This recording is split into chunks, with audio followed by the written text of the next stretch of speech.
কোরআনে কারীম আমাদের জন্য শিফা এবং আরোগ্য। বোঝা গেল আমরা সকলেই রোগী। আগে বলুন, আমরা কি বেঈমান না ঈমানদার? কোরআনে কারীম ঈমানদারের জন্য আরোগ্যের কারণ হয়, শিফা হয়। কোরআনে কারীম ঈমানদারের জন্য রোগ মুক্তির কারণ হয়, ঔষধ হয়। মানুষের মধ্যে রোগ সাধারণত তিন রকমের হয়। এক রকমের রোগ হলো দৈহিক রোগ, শারীরিক রোগ। আরেক রকমের রোগ হলো ইমানি রোগ। আরেক রকমের রোগ হলো প্রেম, প্রীতি, ভালোবাসা, মহব্বতের রোগ। রোগ না এটা? এই রোগে আক্রান্ত হলে জাত পাত, কালা ধলা কিছুই মাথায় থাকে না। বাপ মা, আত্মীয় স্বজন, ভাই বিরাদর, ভূত ভবিষ্যৎ কোনো কিছুই মাথার ভিতরে থাকে না। তো ভয়ঙ্কর রোগ। কোরআনে কারীম এই সব রকমের রোগের জন্যই চিকিৎসা। আমরা যে রোগী কিভাবে বুঝলাম? রোগ না হলে ঔষধের কোনো প্রশ্ন আসে না, ডাক্তার সাহেবের কাছে যাওয়ারও কোনো প্রয়োজন পড়ে না। ডাক্তারের কাছে যেতে হলে ঔষধের প্রয়োজন পড়লে বুঝতে হবে অবশ্যই রোগ আছে, ঠিক কিনা? কোরআনে কারীম আমাদের দৈহিক এবং শারীরিক রোগের জন্য চিকিৎসা।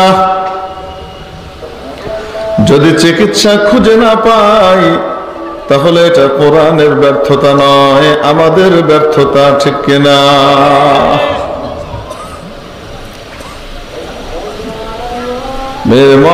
হাজরিন, আজ থেকে প্রায় 950 বছর আগেকার ঘটনা। 750 বছর আগেকার হবে। এক বড় বুজুর্গ ছিলেন, আল্লাহ ওয়ালা, মোল্লা জামি রহমতুল্লাহ আলাইহি, আব্দুর রহমান জামি। উনি কোথাও সফরে যাচ্ছেন, যাওয়ার পথে বড় একটা বিল, হাওর, বড় একটা শুকনা বিল আর কি। শুকনার মৌসুমে হাওর পুরো জমিন হয়ে যায় না, এরকম বিরাট এক চক পড়েছে, ধুধু ময়দান, তেপান্তরের ময়দান। তো যাওয়ার পথে যেতে যেতে যেতে যেতে গাধার পিঠে সওয়ার ছিলেন। দেখেন সূর্য ডুবু ডুবু প্রায় সন্ধ্যা হয়ে আসছে। নিরাপদ কোন জায়গায় যদি আশ্রয় না নেওয়া যায় অন্ধকার হওয়ার আগে আগে, তাহলে প্রাণের খাতরা এবং আশঙ্কা আছে। শিয়ালের পাল, নেকড়ে, হায়না, মেছো বাঘ, গেছো বাঘ, বহু প্রকৃতির জানোয়ার বিচরণ করে। একলা একটা লোককে পেলে তো আর ছেড়ে দিবে না। এই চিন্তা করছেন, এর ভিতরে দেখেন দূরে একটা উঁচু বাড়ি দেখা যায়, বড় বাড়ি। উনি গেলেন, দেখেন বিশাল গৃহস্থের বাড়ি। ওখানে গিয়ে আল্লাহু আকবার কবিরা দরজা ধাক্কালেন। তো গৃহস্থ বের হয়ে এসেছে, কি চান? হুজুর বললেন, আমি মুসাফির মানুষ, আজকে রাতটুকু আপনার এখানে যদি আমাকে অবস্থান করতে দেন আমার জন্য বড় উপকার হয়।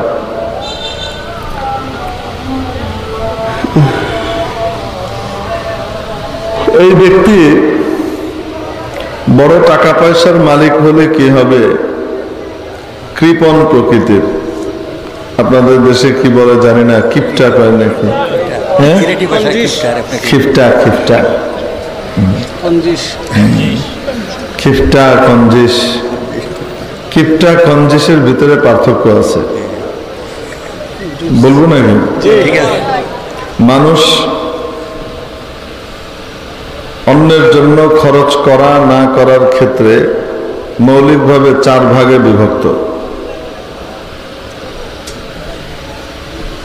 এটা হলো দাতা, দানশীল, কৃপণ, কঞ্জুস। কৃপণকে আপনারা এখন খিপটা, আর কঞ্জুসকে বলেন কিঞ্জিস, না কঞ্জিস, কঞ্জিস। দাতা ওই ব্যক্তি যে নিজে খায়, অন্যকে খাওয়ায় না, মানে অন্যের জন্যও করে কিন্তু নিজের পেট ঠিক রেখে তারপরে করে, অন্যকেও দেয়। আফওয়ান, কথাটা এভাবে বলতে হবে, দাতা ওই ব্যক্তি যে অন্যকেও দেয় নিজেও খায়, অন্যের জন্য করে কিন্তু নিজের পেট ঠিক রেখে তারপরে করে। বুঝাতে পারি নাই? দানশীল ওই ব্যক্তিকে বলে যে ব্যক্তি অন্যের জন্য করতে গিয়ে নিজে না খেয়ে হলেও অন্যের জন্য সে করে, হলো দানশীল। কৃপণ যে নিজে খায় অন্যরে খাওয়ায় না, হলো কৃপণ। কঞ্জিস হলো যে অন্যের তো খাওয়ায় না, টেকা কমি যাইব তার লাগে তার নিজেও খায় না, নিজেও খাই না। এই হলো কঞ্জিস। তো এই যে ভদ্রলোক, উনি একটু কৃপণ প্রকৃতির ছিলেন। ওনার গোলা ভর্তি ধান ফসল, গোয়াল ভর্তি আপনার কি গরু, সবকিছু আছে। আল্লাহু আকবার। তো উনি চিন্তা করছেন, হুজুরকে যদি রাতে থাকতে দিই তাহলে তো কিছু খেতে দিতে হবে, খেতে দিলে তো কমে যাবে। এই জন্য একটা মিথ্যে কথা বললো, হুজুর ঘরে জায়গা নেই, অনেক লোকজন মেহমান এসেছে, বাড়িতে জায়গা নেই, সরি। তো হুজুর চলে গেলেন মন খারাপ করে। চলে গিয়ে যখন কিছু দূর চলে গেছেন, এর ভিতরে আল্লাহর কি কুদরত, ওনার স্ত্রী সন্তান সম্ভব ছিলেন, এখনো 1-2 মাস বাকি আছে। হুজুর চলে যাওয়ার কিছুক্ষণ পরেই আল্লাহর কি লীলা খেলা, ওনার স্ত্রীর প্রসব বেদনা উঠেছে, ব্যথা। দায়ীকে ডাকা হলো, দায়ী আসলো, ধাত্রী, এবং ব্যথার এক পর্যায়ে বাচ্চা বের হয়ে আসলো, কিন্তু স্বাভাবিকভাবে না, অস্বাভাবিকভাবে। বাচ্চার আগে বের হয় কোনটা? যদি বাচ্চার পা আগে বের হয়ে আসে তাহলে হয় মাকে হারাইতে হয়, নয় বাচ্চাকে হারাইতে হয়, নয় উভয়কে হারানো লাগে। এটা বড় ভয়ঙ্কর জিনিস। আদা এসে বেরিয়ে আটকে আছে। এখন দায়ী চেষ্টার তদবির করে দেখে কোনোভাবেই এই বাচ্চাকে বের করতে পারছে না। তো হাজী সাহেবকে বলতেছে, গৃহস্থ সাহেবকে, হাজী সাহেব যে কোনো একজনকে ছাড়া লাগবে, হয় স্ত্রীর মায়া ছাড়তে হবে, নয় বাচ্চার মায়া ছাড়তে হবে। কাকে ছাড়বেন বলেন? হাজী সাহেব বলে, আমার কলিজার ধন সন্তান, আমি তাকে কোনোভাবে হারাতে পারি না। আর আমার অর্ধাঙ্গিনী সহধর্মিনী জীবন সঙ্গিনী স্ত্রী, তার মৃত্যু আমি কল্পনাও করতে পারি না। দেখেন, কোনো চেষ্টা করেন, যেভাবেই হোক উভয়কেই বাঁচান। উনি বললেন, আমি কেন, পৃথিবীর কোনো ডাক্তারও পারবে না। অবস্থা যে জায়গায় পৌঁছেছে, আশপাশে তো ডাক্তারও নাই। মেরে মুআজ্জাজ হাজিরিন, হঠাৎ ওই হাজী সাহেবের মনে পড়লো একজন নেককার হুজুর এসেছিলেন, হয়তো হুজুরের কাছে কোনো দোয়া কালাম থাকতেও পারে, হুজুরের কাছে যদি একটু যাই। শেষ চেষ্টা হিসেবে গাধায় চড়ে দৌড় দিচ্ছে হুজুরের কাছে। হুজুরকে যে বলে, হুজুর এই ঘটনা একটা তাবিজ দেন। হুজুর বলেন, দিতে পারি, তবে শর্ত আছে। তাই কি শর্ত? শর্ত হলো আমাকে বাড়িতে আজকে রাতে থাকতে দিতে হবে। বেটাকে, হুজুর সারা বাড়ি খালি, আপনি যেখানে ইচ্ছা সেখানে থাকবেন, কি করেন আপনি? তো হুজুর মনে মনে হাসেন, বললেন চলেন। এখন আসার পরে ভিতরে ঢুকিয়ে নতুন গদি, নতুন চাদর, নতুন বিছানা, ময়ূরের পাংখা দিয়ে দুজন বাতাস করে, কি চমৎকার ব্যবস্থাপনা, 5 স্টার ফেল। এখন ভাই আমার গাধা কই, গাধা কি হলো? হুজুর গাধা নিয়ে চিন্তা করবেন না, তার সাথে 5 স্টার সিস্টেম চলতেছে। তাকে দলাই মলাই দিয়ে গোসল করানো হয়েছে, সে এখন খাওয়া দাওয়ায় ব্যস্ত, খুব আরামে আছে। আপনি শান্তি করেন। হুজুর তাবিজটা, হুজুর তাবিজ লিখছেন। হুজুর বড় আল্লাহওয়ালা মানুষ ছিলেন, আল্লাহর নবীর বিশাল আশেক ছিলেন। মোল্লা আব্দুর রহমান জামি। আল্লাহর আশেক কাকে বলে, নবীর আশেক কাকে বলে? যে ব্যক্তি নবীর মনের বাইরে কোনো কাজ করে না, মুখে দাবি করে নবীর আশেক, আর যে মুখ দিয়ে দাবি করে তার নিচে যে নবীজির তরিকা আছে সেই তরিকাটা নাই। যে মুখ দিয়ে দাবি করে তার 2 আঙ্গুল নিচে যে নবীর তরিকা, সেই তরিকাটা সেখানে নাই। নবীজি যেখানে নিজে আদেশ করেন ওয়াফুল্লুহা, দাড়িকে মাফ করে দাও, দাড়িকে লম্বা করো, ছেড়ে দাও। দাড়ি লম্বা করতে বলেছেন নবীজি, আর আমি দাড়ি লম্বা করতে চাই না অথবা দাঁড়িয়ে রাখি না। যতই আমি মুখে দাবি করি না কেন আমি নবীজির আশেক, আসলে আমি আশেক হতে পারি। আসতে বলেন, একে আশেক বলে না। আশেক তো তাকে বলে যাকে সে ভালোবাসে, তার সকল চাল চলন ওঠা বসা, তার সকল আদা তার কাছে প্রিয় হয়ে যায়। তাসির রাসূল ওয়া আনতা তুযহিরু হুব্বাহু, তাসির রাসূল ওয়া আনতা তুযহিরু হুব্বাহু, ওয়া হাযা লা'amরি ফিল ফিআলি বাদিউ, ওয়া হাযা লা'amরি ফিল ফিআলি বাদিউ। তুমি তোমার নবীজিকে মনে বলো যে তুমি নবীর আশেক, নবীকে ভালোবাসো, অথচ তুমি নবীজির আদেশ নিষেধগুলো লঙ্ঘন করো, সেগুলো মানো না। অসম্ভব, এটা কোনো দিন হতে পারে না। তুমি তাকে ভালোবাসো অথচ তার অনুকরণ তুমি করো না। যে যাকে ভালোবাসে সে তার অনুকরণ করে। ইন কানা হুব্বুকা সাদিকান লা আতা'তাহু, ইন্নাল মুহিব্বা লিমান ইউহিব্বু মুতি'উ। নিশ্চয় যে যাকে ভালোবাসে সে তার অনুসরণ করে। অনুসরণ ছাড়া কখনোই ভালোবাসা প্রকৃত হতে পারে। আমি যখন মাদ্রাসায় পড়ি না, তখন একবার যেহেতু মসজিদে আমি মাদ্রাসার মসজিদে তারাবিও পড়াতাম, তো এলাকার লোকজন হুজুর মনে করতো যে পিছনে নামাজ পড়ি, ছাত্র হইল। আসরের পরে আমরা বেড়াতে বেরিয়েছি, হাঁটতে বেরিয়েছে, মাগরিবের ভিতরে চলে আসা লাগবে। দেখি কয়েকটা ছেলে যাচ্ছে কলেজের, মাথা নেড়া, সবার মাথায় কি বেল, মাথায় কোনো চুল নাই। কি মাথা? ডুলাই মাথা। ডুলাইয়ের মাথা, ডুলাই মাথা। আচ্ছা, সুলাই মাথা, ডুলাই মাথা, যেটা আপনি বুঝলেন।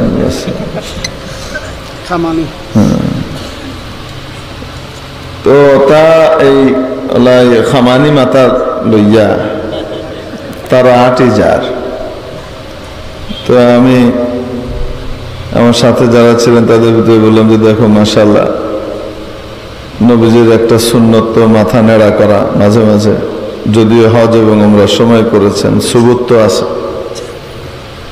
তো শুধু আমরাই মাথা নেড়া করি তাই না, মাদ্রাসা থেকে আইন করে মাথা নেড়া করে দেয়, বিশেষ করে ছুটিতে বাড়ি যাওয়ার আগে সব মাথা বেল করে দেয়, ডুলাই দেয়।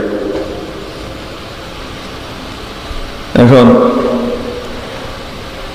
এই যে দেখেন কলেজের ছেলেরাও মাশাআল্লাহ কি সুন্দর নবীজির সুন্নতের উপর আমল করতেছে, মাথা নেড়া করছে। তো পাশে এলাকার যিনি ছিলেন উনি বলতেছেন, হুজুর এগুলো সুন্নত হিসেবে নেড়া করে নাই। জিজ্ঞেস করলাম তাইলে? বলছে তারা ফুটবলে ব্রাজিল দল করে, তো এই ব্রাজিল দলের স্ট্রাইকার হলেন রোনাল্ডো সাহেব। বর্তমান ক্রিশ্চিয়ানো রোনাল্ডো পর্তুগালের উনি না, আরেক রোনাল্ডো ছিলেন। আমি সেই 2098-99 সময়কার কথা বলছি। এখন তো ওনাদের এই প্রিয় স্ট্রাইকার মাথা বেল করে রাখে, তাই এরাও বেল করছে। বলেন তো দেখি, যে যাকে ভালোবাসে অবচেতন ভাবে সে তার অনুসরণ করে। লাউ কানা হুব্বুকা সাদিকান লাআতা'তাহু ইন্নাল মুহিব্বা লিমান ইউহিব্বু মুতি'উ। ঠিক না? হযরত ইমাম আব্দুর রহমান জামি রাহমাতুল্লাহি আলাইহি বহুত বড় বুজুর্গ ছিলেন, আল্লাহওয়ালা ছিলেন, পাশাপাশি আবার আশিকে রাসূল ছিলেন। নবীর অনুসরণ পরিপূর্ণ করতেন, কোরআনকে মাথা থেকে পা পর্যন্ত পরিপূর্ণ বাস্তবায়নকারী ছিলেন, কোরআনের উপরে পরিপূর্ণ আমলকারী ছিলেন। যারা কোরআনের উপরে পরিপূর্ণ আমল করে, কোরআনের সরাসরি আয়াত পড়াও লাগে না, তাদের সাধারণ কাজকর্ম কথাবার্তার ভিতরেও কোরআনের ক্রিয়া আর আসর হয়। এখন ওনাকে বললো, হুজুর তাবিজটা দিয়ে দেন, বড় কষ্টে আছে বেগম সাহেবা। উনি কাগজ নিলেন, কাগজ নিয়ে কিছু লিখে দিলেন, লিখে দিয়ে বললেন, যাও এটাকে নিয়ে তোমার স্ত্রীর বামরানের মধ্যে বেঁধে দাও, ইনশাআল্লাহ হয়ে যাবে। তো কি লিখেছেন ওখানে? তাবিজের ভিতরে তো কোরআন শরীফের আয়াত লিখে, অথবা কোরআন শরীফের আয়াতের যে অক্ষরের মান, সেই মানের সামষ্টিক রূপগুলা লিখে। বুঝেন নাই মনে হয়? তো উনি লিখেছেন বড় অদ্ভুত কথা, মোরা যা শুদ খারামরা নিজ যা শুদ জানে দেহকান জায়াদ ইয়া নাজায়াত। আমারও থাকার জায়গার ব্যবস্থা হয়ে গেছে, আমার গাধারও থাকার ব্যবস্থা হয়ে গেছে। মহিলার বাচ্চা খালাস হোক চাই না হোক, আমার আর আমার গাধার ব্যবস্থা হয়ে গেছে। কে ফিরে দিছে? আল্লাহ। উনি এটা লিখছেন, লিখে দিয়ে বলছেন যাও। বলছিলাম, যদি কোরআনের উপরে মানুষের আমল হয়, কোরআন অনুযায়ী মানুষের জীবন হয়, তার সাধারণ কথাবার্তার মধ্যেও কোরআনের ছোঁয়া লেগে যায়, ক্রিয়া দেখা যায়। বামরানে বেঁধে দেওয়ার কিছুক্ষণের মধ্যেই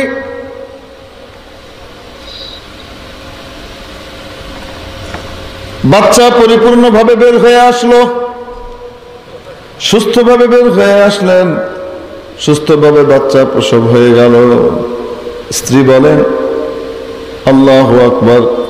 হঠাৎ মনে হলো পেটের মধ্যে কে যেন দুই হাত দিয়ে নাড়াচাড়া করে আমার কি কি ঠিক করে বাচ্চাকে আলগোছে ঠেলে বের করে দিল। কোরআনের বরকত, ঠিক না? কোরআন মানুষের রোগ মুক্তির জন্য শিফা, ঔষধ। হাদিস শরীফের মধ্যে সহিহ বুখারীতে এক ঘটনা আছে, হাদিসে লাদীদ বলে এটাকে। হাদিসে লাদীদ এর ভিতরে এক ঘটনা, যে সাহাবীদের এক জামাত যাচ্ছিলেন মরুভূমির মধ্য দিয়ে, তো দেখেন মরুভূমির গ্রামের এক সর্দারকে বিষাক্ত সাপ দংশন করেছে। আবার আরেকটি আছে আকরাব, ভয়ঙ্কর মরু বিচ্ছু দংশন করেছে। মরু বিচ্ছু বড় ভয়ঙ্কর হয়। বর্তমানেও সৌদি আরবে বা আরব বিশ্বের বিভিন্ন হসপিটালে উপর থেকে নির্দেশনা দেওয়া আছে যে যদি কোনো রোগী আসে বিচ্ছু দংশন করেছে তাকে, তাহলে ওই রোগীর ট্রিটমেন্ট সবার আগে করতে হবে। তার প্রতিষেধক ফ্রি কর্তৃপক্ষ থেকে দেওয়া আছে হসপিটালে, ওইটা পুশ করতে হবে, কারণ একটু সময় গেলে মারা যাবে, ভয়ঙ্কর বিষাক্ত। এখন ওই বেচারার জন্য যা ঝাড়ফুঁক, তয় তদবির, ওষুধপত্র যা করার করেছে, গ্রামের মধ্যে আসেই বাকি, কোনো কাজ হচ্ছে না। ভয়ঙ্কর অবস্থার দিকে যাচ্ছে সর্দারের। এখন আত্মীয় স্বজন বললেন, আচ্ছা এদিকে দেখলাম মুসলমানদের এক দল যাচ্ছে, লোকগুলোকে দেখে ভালো মনে হলো, হয়তো তারা কোনো ঝাড়ফুঁক জানতেও পারে, তাদের কাছে যাও না। তো তাদের কাছে যাওয়া হলো।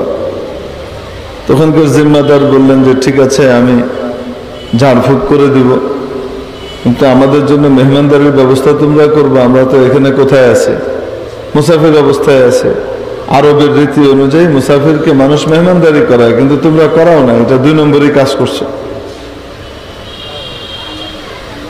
তোমরা করে দিব, তোমার মেহমানদারি করাবা এই জিনিসের বিনিময়ে। তারা বললেন যে হ্যাঁ বিলকুল, কি বলেন, আমাদের সর্দার ভালো হইলে এর চাইতে পুরো অনেক কিছু দিব। আচ্ছা ঠিক আছে। তা আমির সাহেব গেলেন, গিয়ে নবীজির সেই সাহাবী সূরা ফাতিহা কোরআন শরীফের 7 বার পাঠ করলেন। সূরা ফাতিহা পড়ে ওখানে লালা লাগিয়ে দিলেন, ফু দিয়ে দিলেন। আল্লাহর কি কুদরত! যখন ট্রিটমেন্টের জন্য যান তখন সবাই ওই সর্দারের জীবনের আশা ছেড়ে দিয়েছে, কারণ চোখ উল্টে গেছে, শরীর বিষে নীল হয়ে গেছে, মুখ দিয়ে গেজাল আর ফেনা বেরোচ্ছে, মৃত্যুর পূর্ব লক্ষণ, শরীরে খিঁচুনি চলছে। উনি কোরআনের আয়াত পড়ে আমল ওখানে দম করে দেওয়ার সাথে সাথে কি অদ্ভুত কাজ হলো! সুবহানাল্লাহ! এই মরণাপন্ন সর্দার মুহূর্তের ভিতরে সঞ্জীবনী শক্তি লাভ করে সুস্থ হয়ে গেলেন। কোরআনে কারীম মানুষের দৈহিক রোগের জন্য চিকিৎসা। ইমাম রব্বানী আবু হানিফা সানি, ইমাম রশিদ আহমদ গঙ্গোহী রহমতুল্লাহ আলাইহি দারুল উলুম দেওবন্দের অন্যতম প্রতিষ্ঠাতা এবং পাক ভারত উপমহাদেশের সাথে ইংরেজের যে লড়াই হয়েছে, যুদ্ধ হয়েছে, সেই যুদ্ধের একজন বীর সেনানী। মাথা থেকে পা পর্যন্ত কোরআন হাদিসের আমল আর আমল।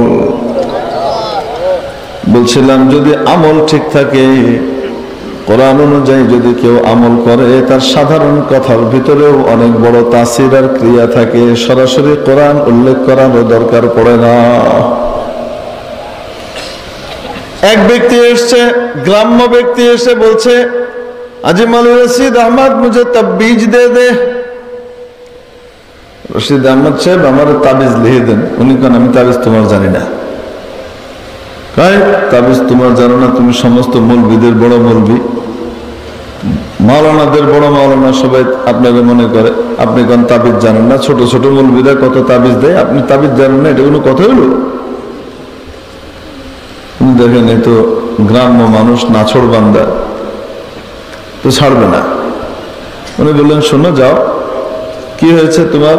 যে আমার স্ত্রী প্যারালাইজড, হাঁটতে পারে না, হাত পা নাড়াতে পারে না, খেতে পারে না, নিজে নিজে বিছানায় বাথরুম করে।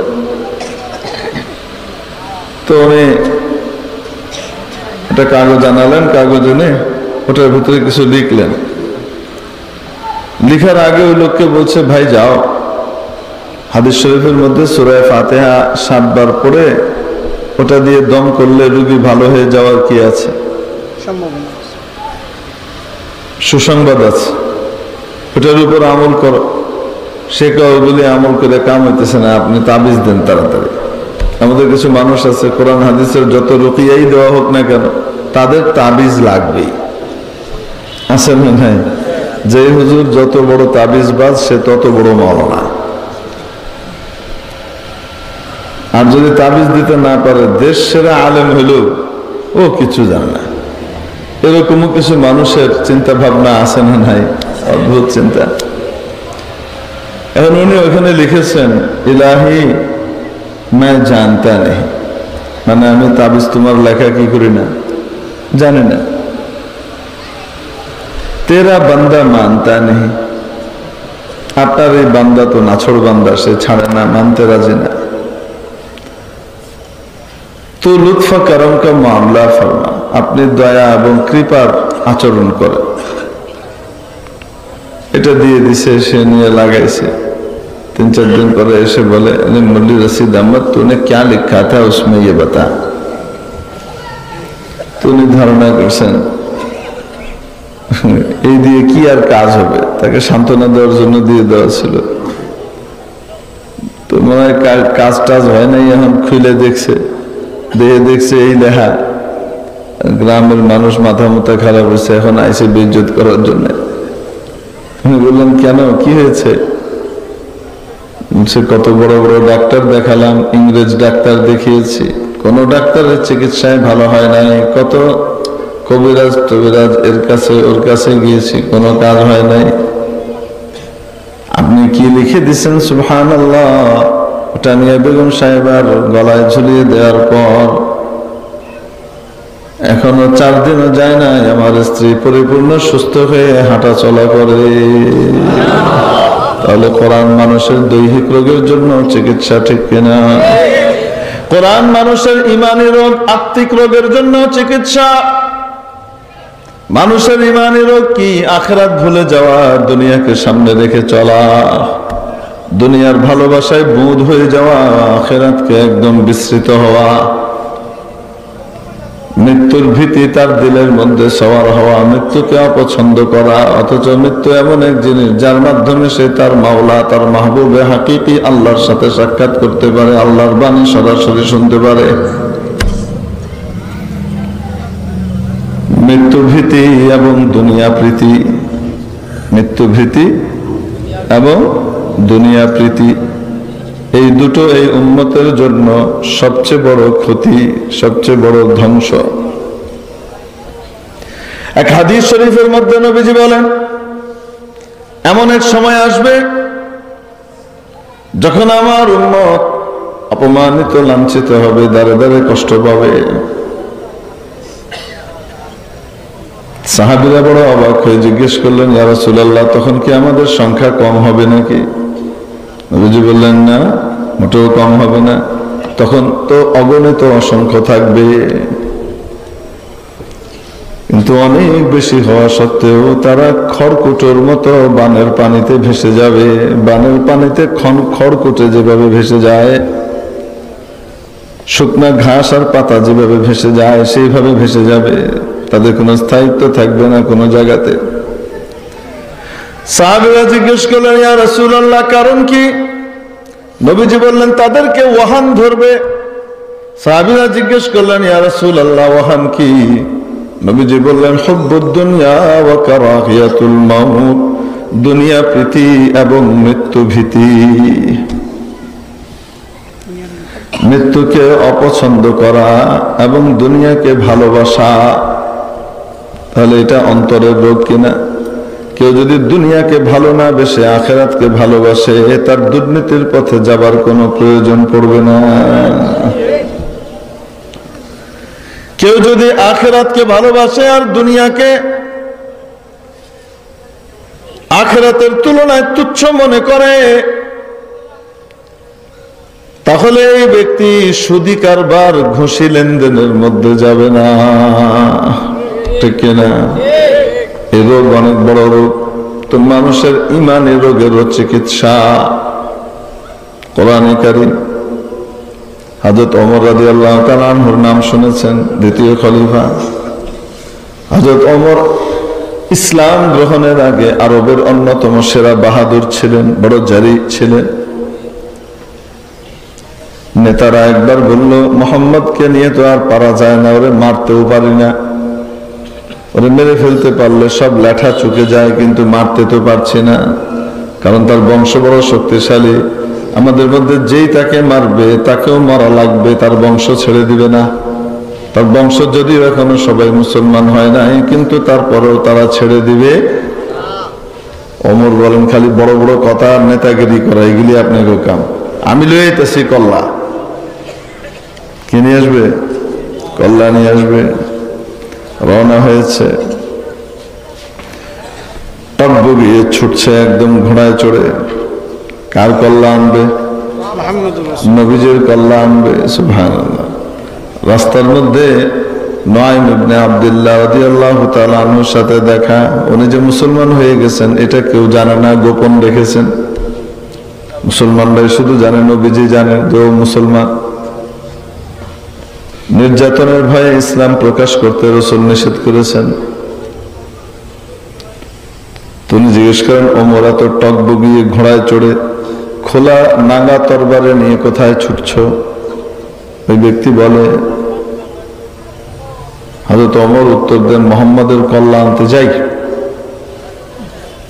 বড় বড় বেড়েছে, ইন্নাহু কদ সাবা, নষ্ট হয়ে গেছে, বিধর্মী হয়ে গেছে, ধর্মকর্ম নষ্ট হয়ে গেছে। আমরা সবাই মূর্তির পূজা করি, দেবদেবীকে মান্য করি, নষ্ট হয়ে গিয়ে এখন দেবদেবীর বিরুদ্ধে কথা বলে। বুঝতে পারছেন? হযরত নয়ন বুঝতে পারলেন ওমর যে মুডে আছে, খোদা না খাস্তা এখন রসুলের কাছে যদি যায়, অসতর্ক অবস্থায় আছেন রসুল, কি ঘটে বলা যায় না, কেউ কাছে আছে কি নাই নিরাপত্তার জন্য তাও জানা নাই। উনি করলেন কি কৌশলে, হযরত ওমরের রাগকে ডাইভার্ট করে দিলেন।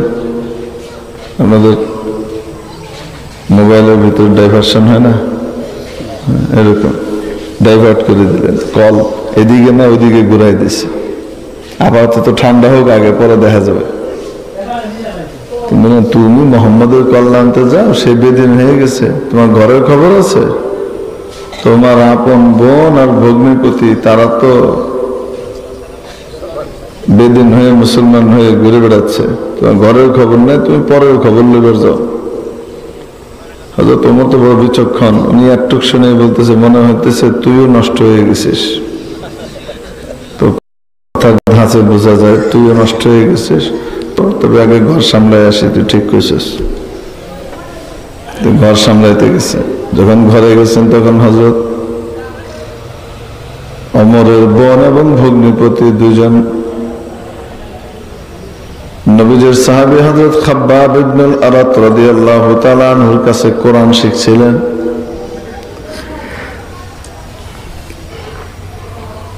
ওমরের আওয়াজ শোনার সাথে সাথে ওমরের হাতে যেন কোরআনের অপমান না হয়, লাঞ্ছনা না ঘটে, কোরআনের ইজ্জত যেন নষ্ট না হয়, এজন্য তারা কোরআন শরীফকে বন্ধ করে লুকিয়ে রাখলেন উপরে এক জায়গায়। হযরত খাব্বাব গিয়ে দরজার আড়ালে আশ্রয় নিলেন, আমারও যদি পায় তো খবর আছে। দরজা খুলছে, হযরত ওমর আসছেন, এসে তোরা কি পড়তেছিলি? বোনকে কই কি পড়তেছিলাম? তোরা ডালে ডালে থাকলে আমি পাতায় পাতায় থাকি, তোরা যে নষ্ট হয়ে গেছিস মনে করছ আমি জানি না? আমি সব জানি। বোন মনে মনে কয়, কি জানা জানে, পাতায় পাতায় হাঁটেন উনি, কত আগে মুসলমান হয়েছে, আজকে ওনার খবর হয়েছে। এখন এই কথা বলে ভগ্নিপতিকে ধরে এমন মায়ের দেওয়া শুরু করেছে, তুই সব নষ্টের গোড়া, তোর কারণে আমার বোনটাও নষ্ট হয়েছে, পিটাইতেছে। বোন ওই মার ঠেকানোর জন্য যখন স্বামীকে বাঁচানোর জন্য গেছে, বোনের গালে এত জোরে থাপ্পড় মেরেছে, চামড়া ফেটে রক্ত বের হয়ে এসেছে কানের লতির ওখান থেকে। রক্ত দেখার পরে হযরত ওমরের বোনের রাগ এবং গুসা একদম তুঙ্গে উঠে গেল। উনি রেগে মেগে এক পর্যায়ে বললেন, ও ওমর, তুমি যদি খাত্তাবের বেটা হয়ে থাকো আর তোমার শরীরের মধ্যে খাত্তাবের রক্ত প্রবাহিত হয়ে থাকে, মনে রেখো আমার শরীরেও খাত্তাবের রক্ত প্রবাহিত হচ্ছে। তুমি যদি অন্ধকারের মধ্যে নিমজ্জিত থেকে শাশ্বত দ্বীন আর কোরআনের আলো থেকে বঞ্চিত থেকে তুমি যদি উল্টো পথে মজবুত থাকতে পারো, উল্টো পথে যদি তুমি একরোখা হয়ে থাকতে পারো, মনে রাখবা আমরা আলোর যে দিশা পেয়েছি, জীবনে শান্তির যে খোঁজ পেয়েছি, এই হক কোরআন এবং ঈমানকে কখনোই ছাড়বো না। যত ইচ্ছা মারো, মারতে পারো, মরে যেতে পারি, আমাদের প্রাণ নিয়ে নিতে পারবা, কিন্তু ঈমান কেড়ে নিতে পারবা না। বড় রাগের সাথে গরম হয়ে বোন এই কথা বললেন। হযরত ওমর হঠাৎ থতমত খেলেন, হায় রে!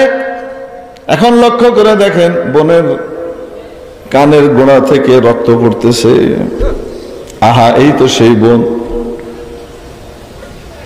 আগে মানুষের উপরে জুলুম করার কারণে, মাস্তানি করার কারণে যখন মানুষ দাওয়া দিত, আশ্রয় নিতেন বোনের কাছে, সে বোন শেল্টার দিত। কোনদিন অসুস্থ হয়ে গেলে সারা রাত বোন মাথার কাছে বসে সেবা করে কাটিয়ে দিত, ঘুম পাড়ানোর চেষ্টা করত। আর আজকে আমি এই আবু জেহেলের কথা শুনে আমার সেই প্রিয় বোনের গায়ে হাত তুললাম। বিবেক কাজ করা শুরু করেছে, কারণ হেদায়েত কপালে আছে। আসতে বলেন, কি আছে? হেদায়েত কোথায় আছে? কপালে আছে।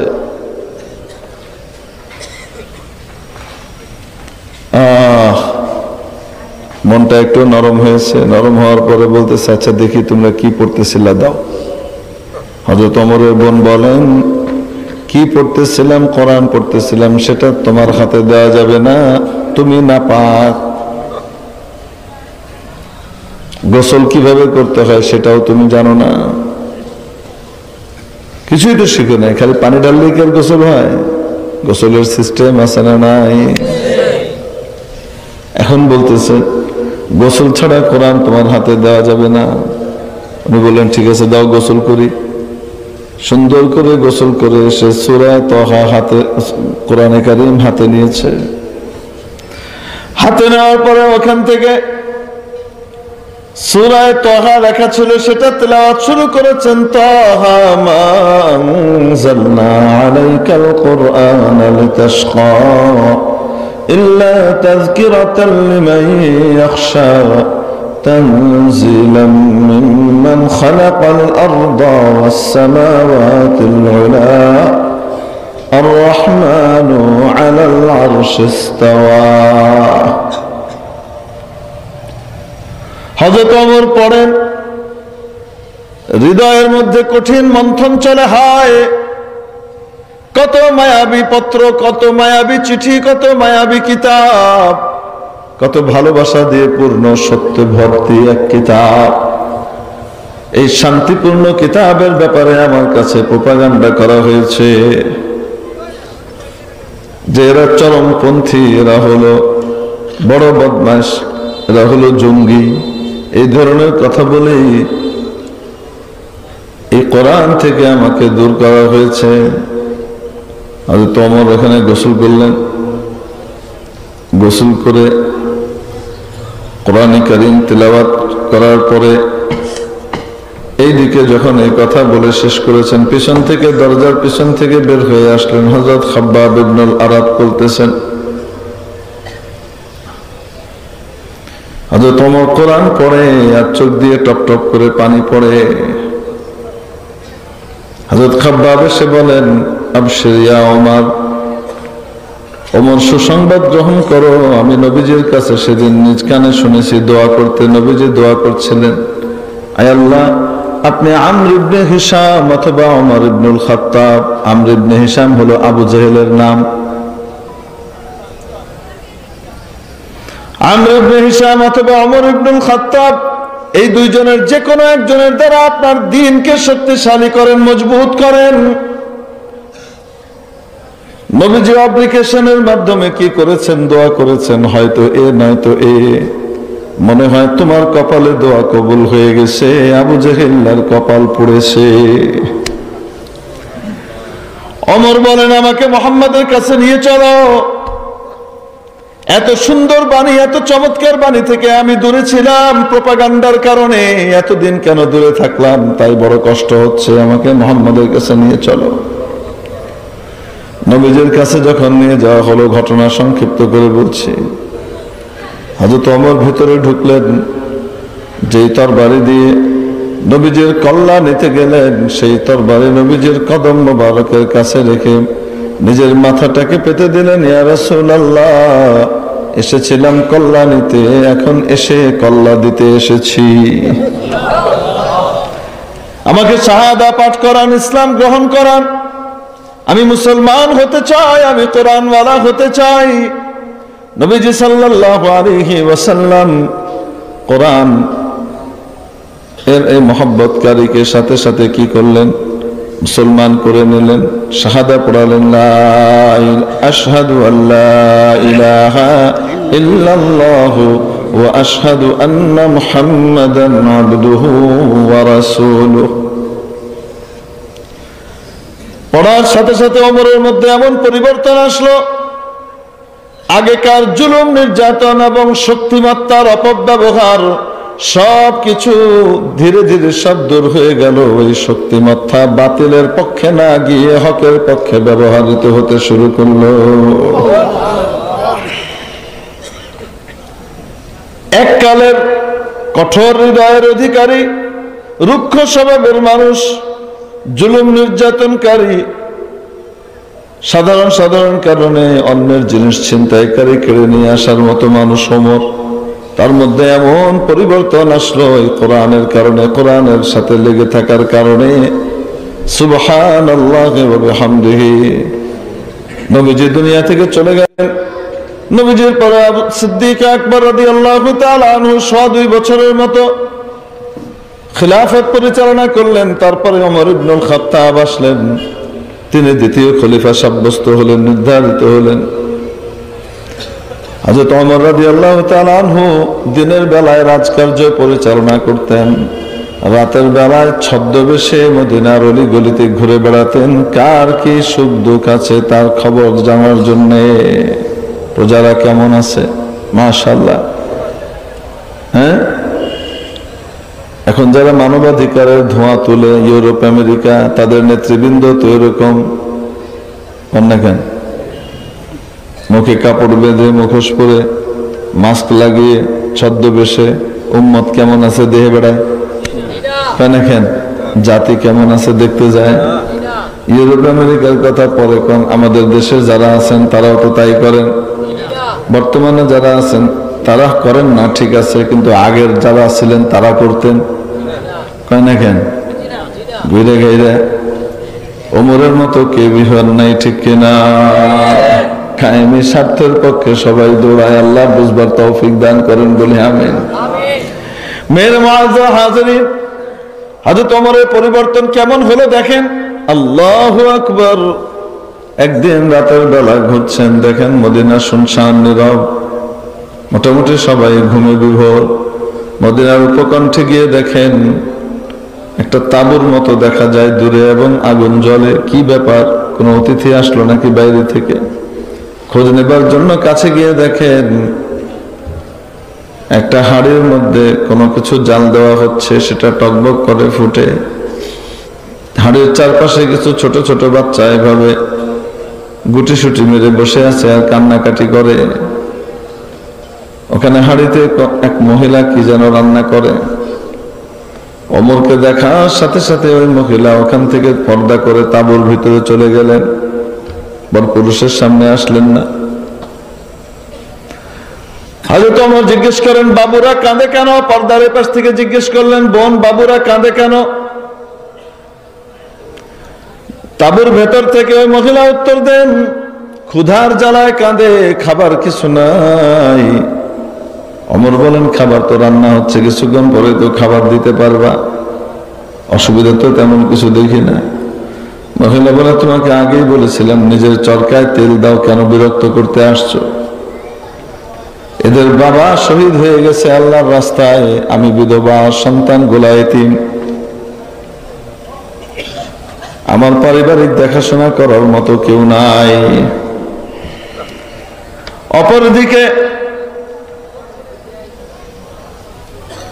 এই বাচ্চাগুলা ক্ষুধার তাড়নায় কান্নাকাটি করছে, কয়েকদিন ধরে আমার বাড়িতে কোনো খাবার নাই। সম্ভ্রান্ত বংশের হওয়ার কারণে কারো কাছে হাতও পাততে পারছি না। হযরত ওমর রাদিয়াল্লাহু তাআলা আনহু কিচ্ছু বললেন না, চুপ করে ফিরে আসলেন। মহিলা জানে না ইনি ওমর। ফিরে এসে লঙ্গরখানা খুললেন, বাইতুল মাল খুললেন, সরকারি গোডাউন খুললেন। ওখান থেকে বড় একটা বস্তা নিলেন, তার ভিতরে কিছু আটা, ময়দা, পনির, ঘি,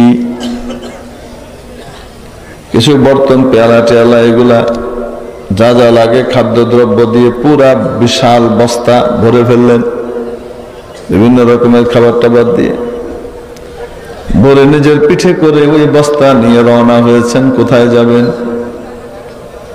প্রজার মুখে খাবার তুলে দিবেন।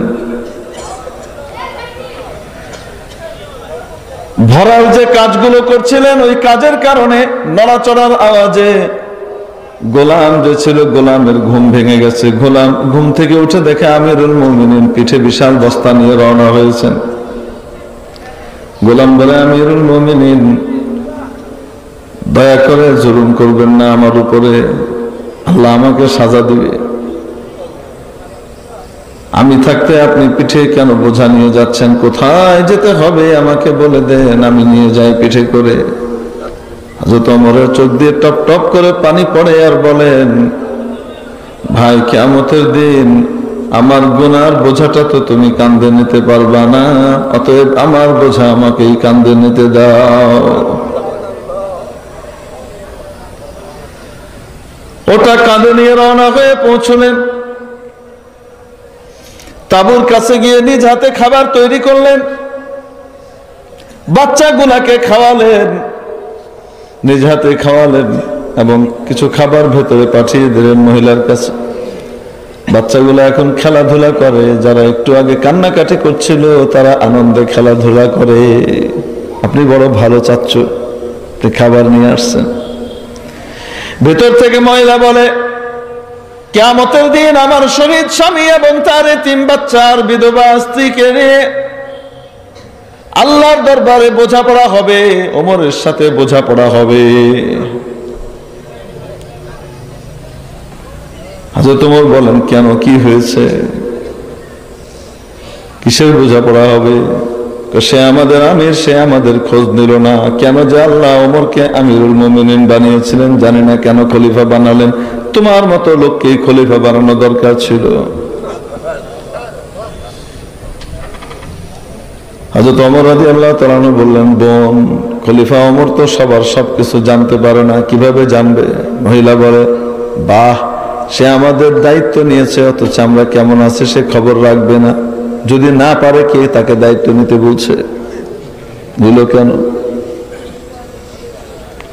সে নিজে পারে না সকলের বাড়ি বাড়ি খবর নিতে, ঠিক আছে, সে লোক রাখলো না কেন? বিশ্বস্ত যারা প্রজা সাধারণের সঠিক খবর তার কাছে পৌঁছাবে, কেন ব্যবস্থা করলো না? হযরত ওমর বললেন, বোন, ওমরের সাথে আমার সবচেয়ে ভালো সম্পর্ক ওই মদিনাতে। সবচেয়ে ভালো মানুষ কাকে বাসে? কন না কেন? সবচেয়ে ভালো মানুষ কারে বাসে? হ্যাঁ, নিজের পোলা, নিজের বাপ, নিজের মা, নিজের আত্মীয় স্বজন, এদের সবার ভিতরে সবচেয়ে বেশি ভালোবাসে মানুষ কাকে? হ্যাঁ, নিজেকে ভালোবাসে না? হ্যাঁ, উনি বলেন, আল্লাহ, ওমরের সাথে আমার সবচেয়ে ভালো সম্পর্ক। আগামীকাল সকালে এমন সময়ে তুমি ওমরের দরবারে মসজিদে নববীতে যেও। তোমার জন্য রাষ্ট্রীয় সরকারি কোষাগার থেকে শহীদি ভাতার ব্যবস্থা করে দেয়া হবে, যেন তোমরা চলতে পারো। আমি ওনাকে দিয়ে এটা করায় দিব। তাও বলে না আমি সেই ওমর। বিদায় নিয়ে চলে গেছেন। পরের দিন মহিলা মসজিদে উকি দিয়ে দেখে, হায় রে হায়, কালকে যাকে নিয়ে ওমরের ব্যাপারে এত গালমন্দ করেছি, এই বেটাই তো মনে হয় রাতে আসছিল, যাকে এখন সবাই আমিরুল মুমিনিন বলতেছে। ভাতার ব্যবস্থা হয়ে গেল। বলছিলাম, ওই পশুত্বের শক্তি ধারণকারী ওমর যে অন্যের গ্রাস মুখ থেকে ছিনিয়ে নিত, কোরআনের সংস্পর্শে আসার কারণে অন্তরের রোগ দূর হয়ে গেছে। এখন এত বেশি সুস্থ হয়েছে, গোটা সমাজকে সে সুস্থ করে তুলছে, ঠিক কিনা? ইমানের রোগের চিকিৎসা। ঠিক তেমনি ভাবে প্রেম, প্রীতি, ইশক, ভালোবাসার রোগেরও যে চিকিৎসা, সেই চিকিৎসাও কোরআনের মধ্যে আছে।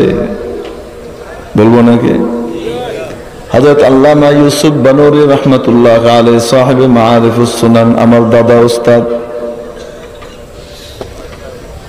ওনার অপারেশন হবে। ডাক্তার ওটি টেবিলে শুইয়েছে, এখন বেহুশ করবে। উনি বলতেছেন, ইনজেকশন যখন দিতে এসছে, অ্যানেস্থেসিস্ট কি দেন, এটা ওদের বেহুশ করতে হবে, অবশ করতে হবে।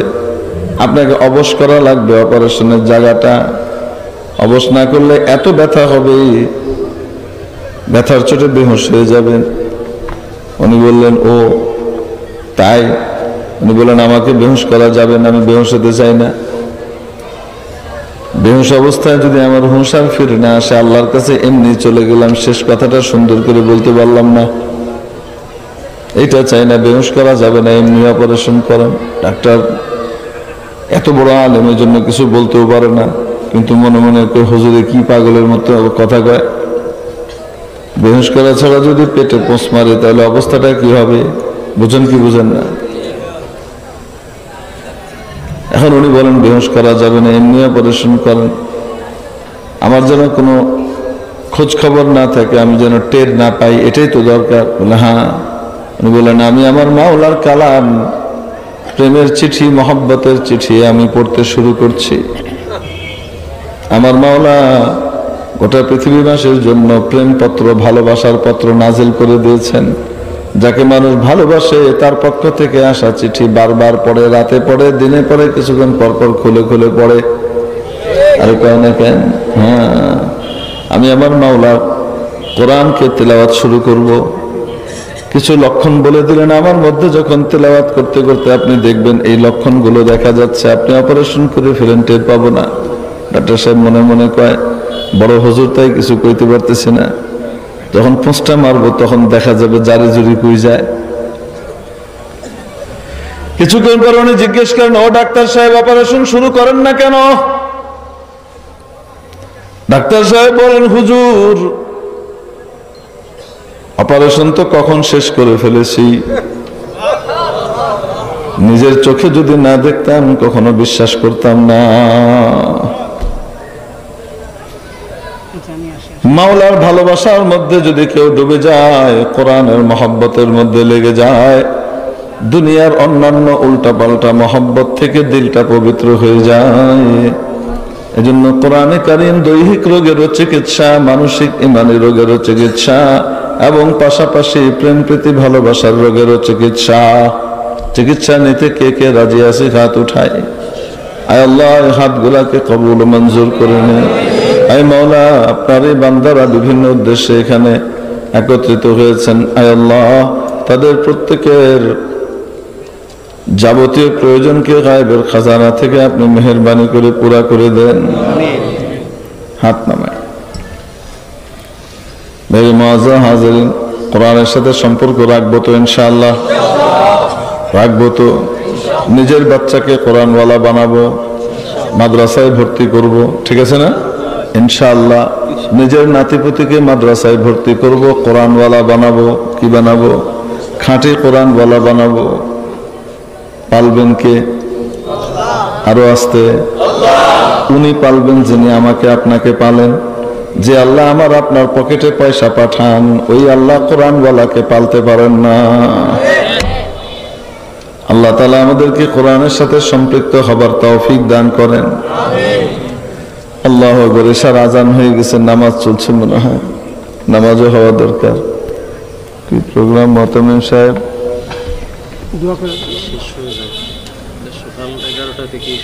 সকাল 11টা থেকে শুরু হয়েছে। আল্লাহ তাআলা তো সবাই ক্লান্ত হয়ে গেছে, আরো আগে ছুটি দিয়ে দেওয়া দরকার ছিল। দুরূদ শরীফ পড়ে, আল্লাহুম্মা সাল্লি আলা সাইয়্যিদিনা মাওলানা মুহাম্মদ وآله وصحبه وبارك وسلم. ربنا آتنا في الدنيا حسنة وفي الآخرة حسنة